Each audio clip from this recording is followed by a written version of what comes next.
नमस्कार, मैं कवि बाला बिहारी। विश्व के सबसे बड़े लोकतांत्रिक देश भारत में एक भारतीय मां के बेटे जो समाज के सबसे पिछड़े पायदान से निकल करके विश्व के सबसे बड़े लोकतांत्रिक देश में प्रधानमंत्री पद पर आसीन होता है, उनको सत्ता से बेदखल करने के लिए विपक्षी पार्टियों ने अपने पूरी ताकत को झोंक दिया है और ऐसा माहौल बना रहा है जनता को भ्रमित करने के लिए, जैसे कि प्रतीत होता है कि भारत पर चीन ने कब्जा कर लिया है या पाकिस्तान भारत पर हमला कर रहा है, भारत गृह युद्ध के आग में जल रहा है और भारत का लोकतंत्र समाप्त होने वाला है। इस तरीके से माहौल बना रहे हैं विपक्षी, जैसे लगता है कि अडानी अंबानी को देश के प्रधानमंत्री जी ने देश के संपत्ति को रजिस्टर्ड बैनामा कर दिया है और तरह तरह का भ्रम फैला रहे हैं और इतने निम्न स्तर तक ये विपक्षी गिर गए हैं कि देश के प्रधानमंत्री तक को नहीं बकस रहे हैं, उनके लिए अपशब्द भाषा का प्रयोग कर रहा है, अश्लील भाषा का प्रयोग कर रहे हैं, उनको गाली दे रहा है और तरह तरह का आरोप मोदी जी पे लगा रहे हैं। अब आपको बता दें कि आखिर इसका कारण क्या है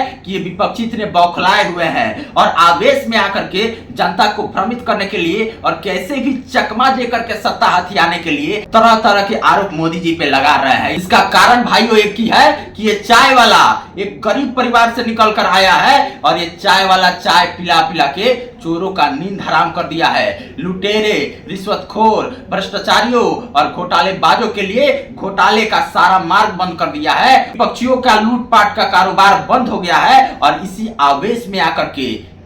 ये तरह तरह के आरोप लगा रहे हैं और कैसे भी सत्ता हथियाना चाहते हैं। और इसका एक ही कारण है कि आज प्रधानमंत्री जी पूरे भारत को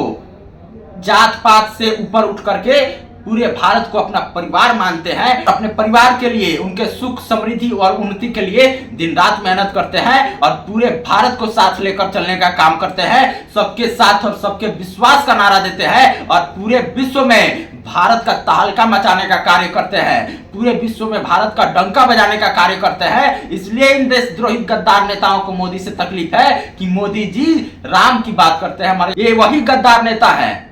जो मर्यादा पुरुषोत्तम भगवान श्री राम के न्योता को ठुकरा देते हैं और नहीं जाते हैं और भगवान श्री राम तक का अपमान करते हैं और राम मंदिर का विरोध करते हैं, 370 धारा का विरोध करते हैं इस देश में और राष्ट्रवादियों के ताकत को दबाने का कार्य करते हैं। और इसीलिए इनको चिढ़ है कि प्रधानमंत्री श्री नरेंद्र मोदी जी के नेतृत्व में आज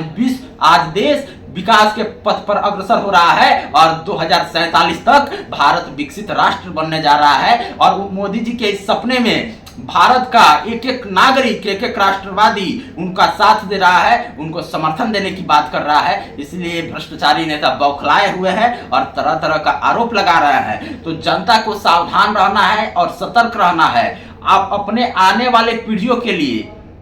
और उनके सुरक्षा के लिए आपके लिए कौन बेहतर नेता है आपको पता है, तो सही नेता का, सही नायक का चुनाव कीजिए अपने लिए और भारत को इन लुटेरे, भ्रष्टाचारी और गद्दार नेताओं से मुक्ति दिलाने का कार्य कीजिए। बहुत बहुत धन्यवाद। जय श्री राम।